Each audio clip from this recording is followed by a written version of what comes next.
I've always said that the optimal level of drinking for most things is not zero. It's not zero for doing this, it's not zero for doing interviews, it's not even zero probably for writing. Rent controls do not work, have never worked, will never work. And I think Rachel Reeves understands enough about economics that she also knows they won't work. We not give disability benefits, incapacity benefits, PIP payments to people who have mental health conditions unless those mental health conditions are extremely severe and acute.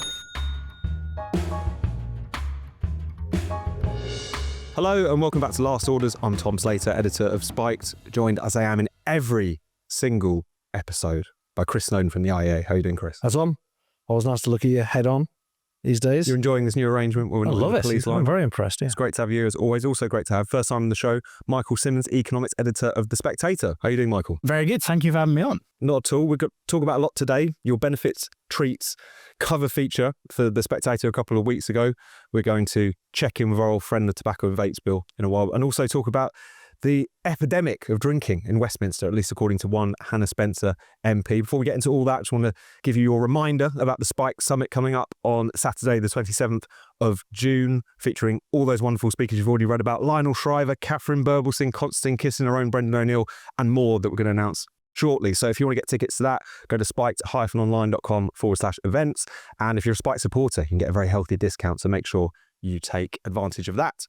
So Michael, let's start with you and this really interesting piece that you wrote a few weeks ago, looking at these extra kind of treats and bonuses and offers which exist for people who are on benefits. I know that the benefits issue in general is something we can get into, but just on your piece, what did you find out? And do you think many people were aware that this kind of thing was going on? So it's a funny old piece because what it's about is something that's not new at all. And actually, when we put the piece up, my editor Michael Gove did this very kind tweet, and he was like, "Oh, this is great investigative journalism." And someone not unfairly pointed out, "How is this investigative journalism? He's just done some Googling." And that is completely true. That counts, I think. Because what we've done is we looked at some of the most expensive tourist attractions in London. So things like London Zoo, the Tower of London, Cutty Sark, places like that.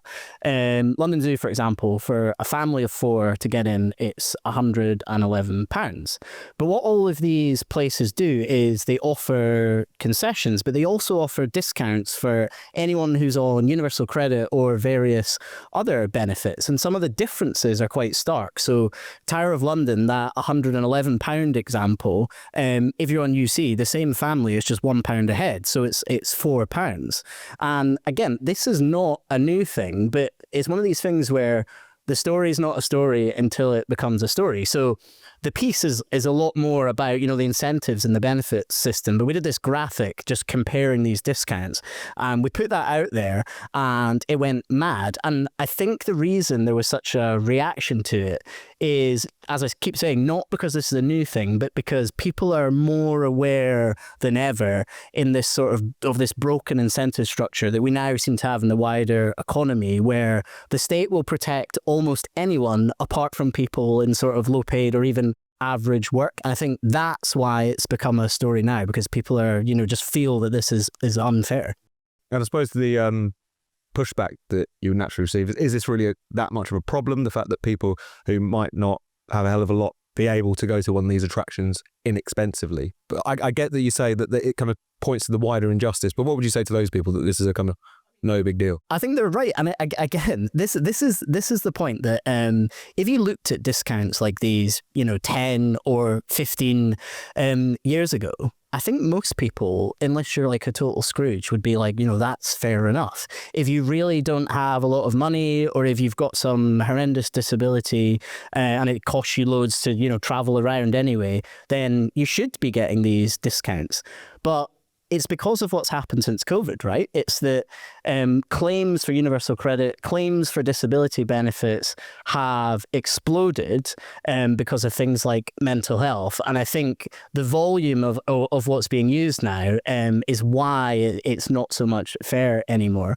And these things are not well policed. I mean, you just have to show that you can get into the UC portal from any of these places. And we didn't put this in the piece, but I know of examples of a flat share where where 3 people in the flat were in, standard like middle class jobs, or one was a lawyer, I can't remember what the other two do, but, above average earning jobs. And one of their flatmates was unemployed and on universal credit. And all 4 of them got into the Tower of London for £1. So part of it is, just abuse of literally the discounts. But I think it's a wider issue of, it just draws attention to how out of control our benefit claimant counts. And our benefit claimant count has got. And the other key difference here is on what you can earn. Because when universal credit came in, and I say this in the piece, the actual base payment you get, I think it's just over £400, is not a lot at all by international standards. Universal credit is not actually a generous benefit system. But when it becomes really generous is when you can get all these top-ups, when you can add things like incapacity, when you can add PIP, when you can add the various aspects of child benefit. That's when you can earn actually quite a lot of money on these benefits. And so the benefit system goes from being one of the least generous in Europe to one of the most generous in Europe. And again, that's something that I'm sure 10 years ago most people would not object to. Why shouldn't unemployed disabled people get more money? But the issue since COVID is we've changed the definition of disabled. Disabled used to classically mean that perhaps you had mobility issues, you had a wheelchair, something like that. Now it means you've got anxiety or depression. And I think that's why this is now kind of getting people's gears. Absolutely. Chris, anything you want to? I went to Tower London last summer and I thought it was crap. I know that's not the main point here, but I do think, if anyone's considering it, be prepared for disappointment. I didn't think it was that good. Can't remember how much it was, but quite a lot, because I'm not on universal credit. I suppose the issue really with these discounts is that it means that the price that people like me pay goes up because we're having to subsidise people.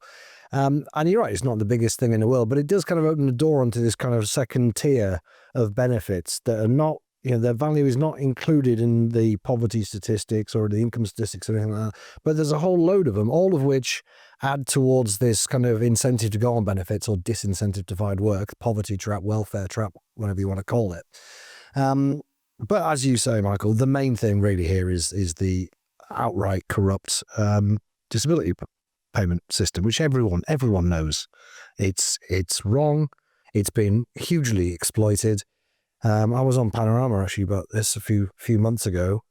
I don't think they used my quote where I say what should be done about it, but I think basically the system can be reformed in a fairly simple way, which is to simply not give disability benefits, incapacity benefits, PIP payments to people who have mental health conditions, unless those mental health conditions are extremely severe and acute, like schizophrenia or acute psychosis, something like that. Just stop it. Just don't pay anything. You can go on job seekers allowance.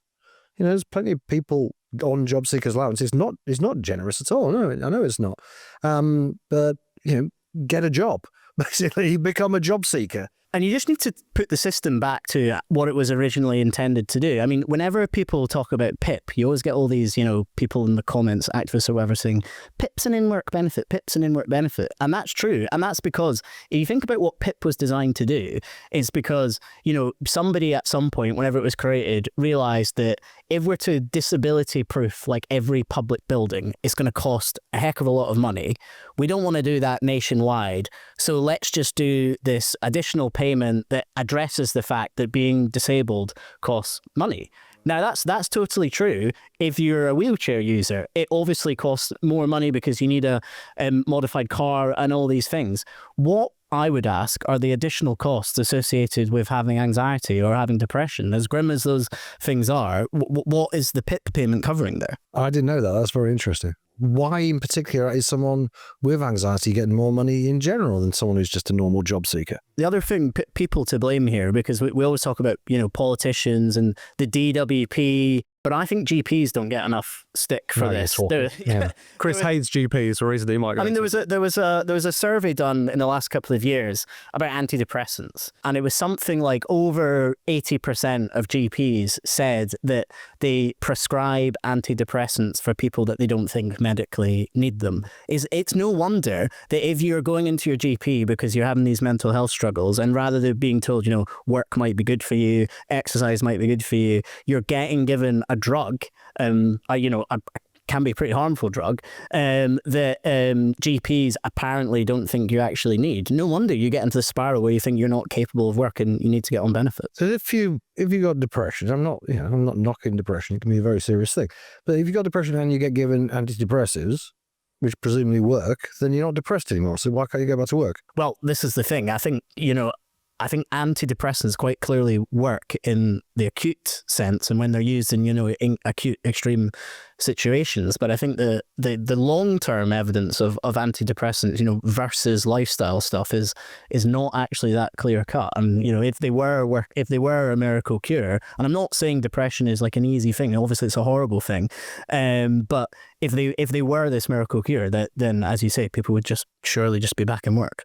Well, we're talking about people a lot to be depressed about. Should we talk about Rachel Reeves briefly and this story that we've seen in the past 24 hours of whether or not she's going to consider bringing in rent controls? Do you think there's anything to this story, Michael? I mean, I couldn't believe it when I saw it because as much as I've been quite critical of Rachel Reeves, I don't think she's economically illiterate. And economists disagree on lots of things. But let me finish my point. I think I'll just get to that straight away. I guess Chris is getting excited. I think most of her policies are economically illiterate, but I think it's political weakness that has led her to making them. I mean, she had the right attitude about wanting to cut benefits, for example, but then was stopped by her backbenchers. And I think economists disagree on lots of things, but one thing they pretty much universally agree on is that rent controls do not work, have never worked, will never work. And I think Rachel Reeves understands enough about economics that she also knows they won't work. So when I saw it, I thought this is complete nuts, but the Treasury has still not denied it. She was asked about it in Parliament and she didn't deny it. So I can only think that this is being, railroaded through by some nutter who thinks that they do work, or it's a sort of brazen attempt to try and win back some Green voters because, I'm sure we're all going to agree, they just do not work. And I really don't think Rachel Reeves thinks it's going to have a positive effect either. But we've got this Renters' Rights Act now passed and coming into force Friday. As far as I can tell, that piece of legislation is going to effectively bring in rent controls anyway, right? Because it's all about so-called no-fault evictions, one of the most misleading terms in politics in this last 10 years. Why do you get so-called no-fault evictions? Basically because your landlord wants to put up the rent. You don't want to pay more, you can't pay more maybe, and so he says, well, you got to get out because we've got somebody who's going to pay more, right? That's the primary reason you would get so-called no-fault eviction. There might be other things where you're not happy with how they're keeping the flat, but you don't want to go through the courts to have to prove that. But I think generally speaking, it's just the rents are going up and up and up, or have been till, well, they are and again now because everyone's selling up. So what the Act is going to do is introduce some sort of bloody ombudsman who is going to decide what the correct rent is going to be. And these are all going to be a bunch of lefties, and they're going to say, no, I don't think you need to put up the rent. Therefore, you can keep it the same, and these people can carry on living in the property. That is fundamentally, the no-fault eviction thing comes down to what is the right rent. And some government official is going to decide that. So we're going to have rent controls in all but name anyway.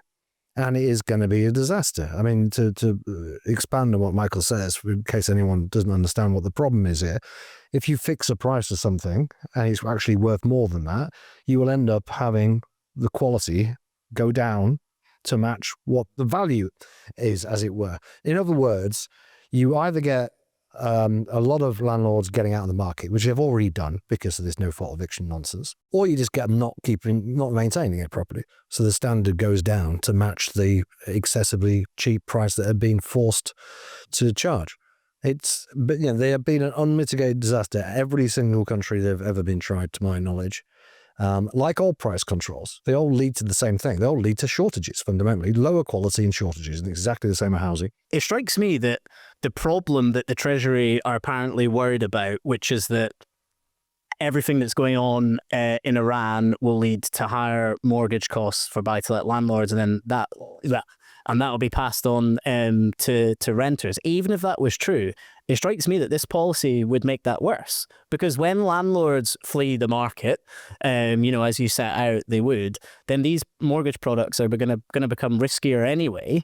And presumably that will put the premiums, the interest rates up, and that cost will just be passed on, fair enough, not during the year of the freeze, but they'll be passed on either as soon as the freeze ends, or they'll be passed on if people want to move between tenancies. And we've seen this in Scotland, where they had in COVID, they brought in some rent controls, and people were just trapped in their flats because, yes, your rent could not be increased, but let's say you lived in Edinburgh and you wanted to move to Glasgow for a job, you would find an extortionate increase, because that's the only place where landlords could recoup their costs. And by the way, like, I'm a renter, I don't have really any sympathy for landlords, but you just have to be realistic about it. I mean, you might not like them, and you might not like how this works, but it's just a fact of life that the renter will end up paying the cost eventually. Can I add something? It's not directly relevant, and it's a massive hostage to fortune, but it's something I've been dwelling on. I think that a huge amount of what's being said about the consequences of this Iran war are exaggerated and hysterical, and a lot of people are just trying to relive 2022 again. I can just about see an argument that it might have some knock-on effect to housing, because mortgage rates are going to go up a bit, or have gone up a little bit, because interest rates maybe not going down. Yeah, but it's pretty marginal stuff. We're not going to see inflation anything like 2022. I will have to see what happens with oil prices, but I don't think it'll go above 5%, personally. Be my hunch. It may well be quite a bit below that. I've seen all sorts of headlines about such, we're going to have food shortages and this and that. I just don't believe it. Now, that might be incredibly panglossy, and I should probably never even say it. But I think a lot of it, assuming it does kind of die down, which I expect it to, and doesn't escalate, I think the economic consequences of it are going to be relatively mild. Play that again in 6 months' time. Exactly. Viewers and listeners can bookmark this for future reference. Shall we go on to talk about the alleged crisis of drinking in Westminster? People were drinking at work. Unbelievable, isn't it? This made me sick, these people. This is Hannah Spencer, the Green MP for Gorton and Denton, who gave an interview in which she expressed how shocked and appalled she was to find MPs enjoying a drink in between votes.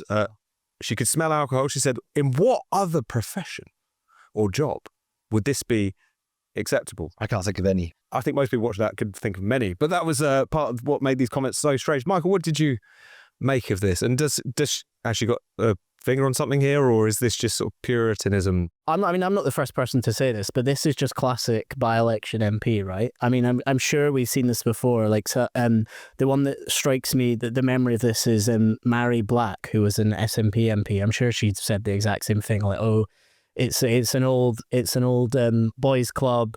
The hours are too late. Yeah, there's not enough childcare. It's not suitable for families or whatever. I mean, this is just the nonsense. And I obviously understand why MPs are like one of the least popular professions there is. Although journalists are probably slightly less popular, so I can understand why the public might think as well, these people shouldn't be having a drink. But they are. I do think you have to recognise they are not doing normal working hours. They are there quite late. They've got to hang around for these votes. So it seems fair enough. And in the wider profession, the wider, economy, I'm a journalist, we all drink. I don't think it gets in the way of our work. I think sometimes it helps your work. The other thing I would say on MPs that I think sometimes surprises people, and this is not based on any data, this is just my anecdotes from walking around Parliament. I think the assumption of many people would be that the problematic drinkers, maybe like the leches or the ones that are like really too pissed to be doing their work as an MP, are MPs of the right of centre. I would say in my personal experience, the ones that can't handle a drink tend to be on the other side of the argument, but that's just perhaps an unfair observation. No, there are many such cases in recent years. But Chris, what did you make of this as someone who's been a long-running champion of drinking while working? And in most areas of life. It's kind of a crystallising moment, because it's something that doesn't seem to become a national debate before, and somehow this Hannah Spencer's made it a national debate. Fair play to the Greens. They are good at the old populism. And it's been very lively discussion about this on social media for the last few days. And you kind of find, it's something I need to pick a side on. And I'm very firmly on the side of the long lunches, people drinking in general. But it's incredible how many people are vehemently opposed to it. Genuinely seem to be. I mean, YouGov did the usual poll showing 90% of people think they should be banned from doing it, and probably a lot of that is like Michael says. Politicians make our lives miserable. Let's make their lives miserable. Give them a taste of their own medicine. I totally get that. I just don't think these people understand what politicians do. I think they seem to imagine that politicians sort of go to the House of Commons at 9 o'clock in the morning, start literally writing legislation, typing it out, and then maybe in the afternoon have a big debate about it, and they all think, I wonder how do I feel about this? And then go off and vote for it and back home by 5:30. Obviously, that's not how it works. They get there about midday, don't they? I think, Michael, generally. It starts later on in the week, but at the start, they're given time to commute down from the constituencies. Yeah. So they get going about midday. So they get in when they want. They probably spend a bit of time with their spads discussing constituency affairs. Maybe they'll go out for lunch with some colleagues, maybe have a glass of wine then. Maybe pop into Parliament, into the chamber, possibly, but probably not. Quite likely to then go down the terrace for some do that some charities put on, or some trade or association, some drinks reception, might have a drink then. And then they're told they've got to be back at 10 p.m. to vote on some piece of legislation, and they're told which way they're going to vote on it. Well, are you saying they can't have a drink before 10 o'clock just because some loser on Twitter thinks it's immoral and thinks that somehow their life is in these people's hands? Then the comments I've had about this, everyone seems to be comparing to brain surgeons for some reason. It's like, would you like to have you be operated on with a surgeon who's been drinking? It's not, well, obviously not, but obviously politics is not surgery, and politicians, I've never heard politicians compared to brain surgeons before. And Hannah Spencer's claim was that in any area of work. Yeah. I mean, given that she identifies as a tradesman, I should say. Plumber and a plasterer. Doesn't know any? No, they never have a lunchtime drink? Plumber, plasterer, Bricky might have occasionally gone and had a few at lunch before coming back. That's just completely alien. And of course, as many people have pointed out, given her party wants to legalise all drugs, until fairly recently, until a few years ago, my snooker club's busiest time of the entire week would be Monday lunchtimes and afternoon, because mostly tradesmen there. Now, it is true that the boozy lunch has gone out of fashion, but I think that's a bad thing, not a good thing. I think politics is better when you have people like Churchill and Asquith and George Brown, getting drowning in booze, drowning in booze in the chamber, drinking in the chamber. That kind of. It's just like, those days are over. These people, they're lobby fodder. Most of them are not making any decisions over your lives. They're not that drunk anyway. They're just told what to do. Their job essentially is to meet people. A lot of them are strangers from lobbyists, charities, and all this kind of thing. Their job is to meet people, talk about politics, and walk through the right door. And most people can manage out after a few beers. I wonder if legislating is a bit like playing pool, where I certainly find after the first pint, it makes you really good. And then when you get sort of towards the end of number 2, number 3, you're then rubbish again. So maybe it's like that. After pint 1, they can definitely go through the right lobby. After 2 or 3, it might get a bit confused. Yeah, quite possibly. I mean, I've always said that the optimal level of drinking for most things is not 0. It's not 0 for doing this. It's not 0 for doing interviews. It's not even 0 probably for writing. But driving, obviously you can't. Brain surgery. brain surgery, yeah, maybe, possibly. I'm not an expert, but I would hazard a guess. The one place I might come down on Hannah Spencer's side, and this is a question, I don't know the answer to this, is the booze subsidised? Because it definitely shouldn't be. There's been a hot topic as well. I've heard different things. It's definitely cheaper than it would be in a nearby pub. But presumably that's because the bars are not paying rent. They're not profit-making organisations. I think that's what it is. Right. So I don't think they're subsidising in the sense that the taxpayer is having to chip a bit in. I think it's a bit like a student union. I'm not sure student union beer is subsidised. They just don't make a profit. I guess that's fair enough. But yeah, I mean, I'm totally against having it subsidised beer for them. Obviously, I'll subsidise anything else. Pay your way. But they should be able to drink. In fact, I think we need more booze in politics. Absolutely. There's our title for the podcast right there. Chris, should we talk about the tobacco and vapes bill? It's cleared Parliament. Last time, yeah. It's cleared Parliament, of course, by a massive landslide majority. It's only about 50 or 60 MPs voted against, none of whom were Labour. Quite a few Tories voted in favour of it. Take their names down. Well, I have taken the names. I put them on my names, blog. home addresses. Jeremy Hunt was in there. Rishi Sunak obviously was in there.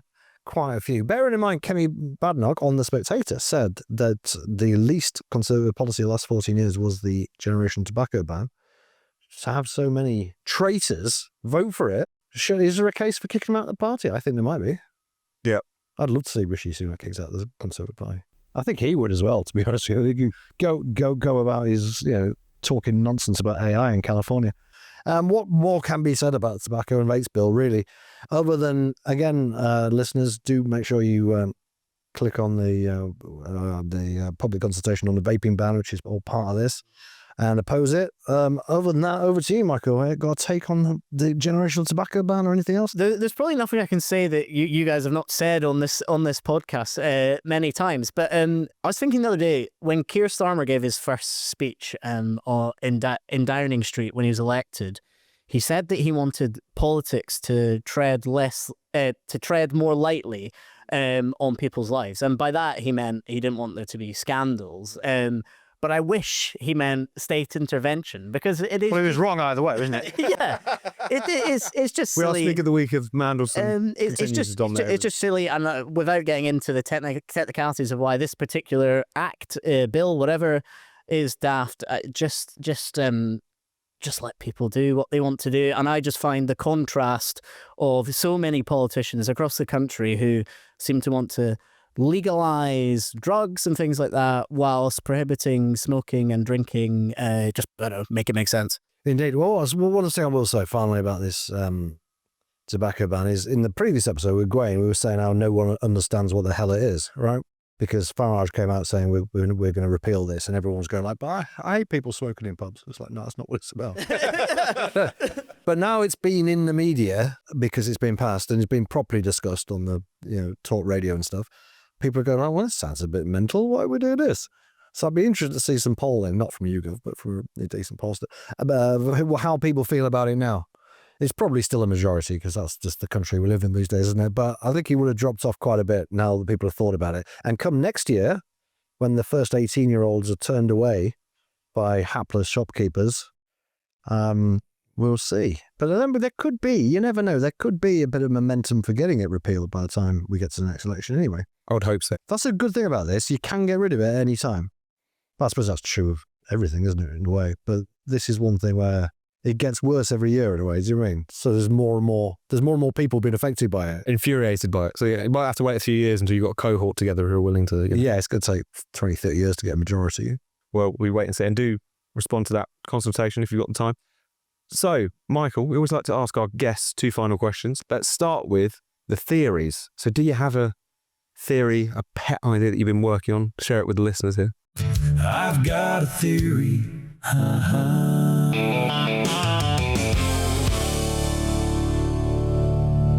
Yep, so I've got one conspiracy theory that I'm totally convinced of, and that is that jury selection is not random. And that is because in a previous life, I was a civil servant. And whilst being a civil servant, not a year seemed to go by when I was not summoned for jury service. Never got to serve on a jury, but, got called up to sit in the court and then not get picked out. When they found out about your string of convictions. But it wasn't just me. All my colleagues seemed to always be getting called up for jury service. And my mother was also a public sector worker for her whole career. And she was always getting called up for jury selection. So I have a theory, because obviously if you get a jury summons, you have to turn up. But if you don't turn up, I don't think it's actually prosecuted. There's no, people are not actually given these fines or being held in contempt or anything like that. So I have a theory that in whatever the office where they do the random draw from the electoral roll for jury service, they think, civil servants, people in the pay of the crown, maybe certain industries in the private sector as well, are more likely to be easy people that go along with this and turn up and makes the system run smoothly. So I suspect, don't have any actual evidence for this, of course, but I suspect that jury selection is not random. That's a very interesting theory. I've been called up once in my 49 years. Tom, have you been called up? No. Right. But you said you got called up every year. Well, do you live in a very high crime area? Well, this was a lot of cases. This is when I lived in Edinburgh in Scotland, and when I worked for the Scottish government, and it wasn't just you get called once, but you're not actually used, so you're on their radar, because that is a thing, even though they don't explain it to you, but that is definitely a thing. I was getting called up for different levels of court. But he always turned it down. Well, so the first few times I went and was not selected, the final time didn't even have to go, so I never actually got to serve on a jury. But since leaving the public sector and joining the private sector, and admittedly also moving out of Scotland, so a different system, I've never again been called up for jury service. So I don't have any hard data on this, bit like any conspiracy theory, but it's I feel there's more to dig there. Well, let us know below the lines, viewers, if you agree or have any reason to disagree with that. Absolutely. And then finally, Michael, if you had to have one ban, what would it be? You are a dictator. I was thinking hard about this because obviously I wouldn't actually ban anything, but if I suddenly became... We can get that throat clear another way. Now let's talk about what really annoys you. I would ban Sam Smith's pubs. They are just absolutely... Firstly, they're absolutely dreadful. I find this thing with like my posh southern friends. They all love or pretend to love going to like these like grotty old men pubs. They're actually grim. Just give me like a chain pub any day of the week. Point one. Point two, Taddy Lager, which is the lager they serve in them, is fizzy and disgusting. Lager is always fizzy. Yeah, well, but it's worse. It's worse than normal. Give me like a fake continental lager that's actually brewed in Burton-on-Trent or wherever. Madrid. Yep, instead. You also have no choice in there. It's the Taddy Lager or bust, or that Alpine one. Can't even get a Guinness in there. They got their own stout. I just don't want their own style. I don't want their style in Guinness. And then they've got all these authoritarian rules. So you're not allowed to swear. You're not meant to be on your phone. You're not allowed to swear in a Sam Smith pub. They haven't got the point of pubs at all. I don't know how much they enforce it, but in theory, you can be kicked out of a Sam Smith's pub for swearing. You're not allowed to have your phone. This one, I don't know. I don't know. Well, no, I think this is true. They are told as a rule not to fill the pints unless the customer says you have not filled this up, and that's because whoever the current leader of the Smith family has calculated that by saving about 6% on every pint. But he's not just to give you a head. Pounds. No. It's to save, to get an extra few pints out of the barrel. It doesn't go to the top of the glass stall even with the head. No, I won't go into this, but if you Google the man that's running Sam Smith, he just sounds like a bit of a nasty piece of work. So if I was to ban something, it'd be Sam Smith's pubs. Right. Well, there's no slander in there, is there, everybody? I don't think so. I'll double check on the edit. I've got a ban, if I may. Yes, please. It's public transport related, as per usual. Of course, yeah. I would ban Wi-Fi on trains. And this is because it never, ever bloody works. But I always think maybe it'll work this time. When Wi-Fi first came in on so it's the hope that kills you. Is that kind of what you're getting? It's just wasting my time. Yes. Okay. Right. When Wi-Fi first turned up on Southern trains over a decade ago, it actually worked a decent percentage of the time, probably at least half the time. Now it never works. I have never been on a long distance train in my life when the Wi-Fi has worked even for a minute. Every now and again you lose connection with the old 5G and you think, oh well, I'll try the Wi-Fi, and then put your email address in, all this, and it never works. So rather than go through this, just get rid of the pretense and ban it, so I'm never tempted to use Wi-Fi that doesn't work. Chris, Michael, thanks so much for joining us. Drink at work, ban Sam Smith, and we'll see you in 2 weeks. I hope you enjoyed this episode of Last Orders. If you're watching this on YouTube, make sure you subscribe and click the bell so you never miss another spiked video. If you're listening to this on your podcast app, make sure you subscribe there and give us a glowing 5-star review. And if you'd like to get in touch with your questions or band suggestions, email us at lastorders@spiked-online.com.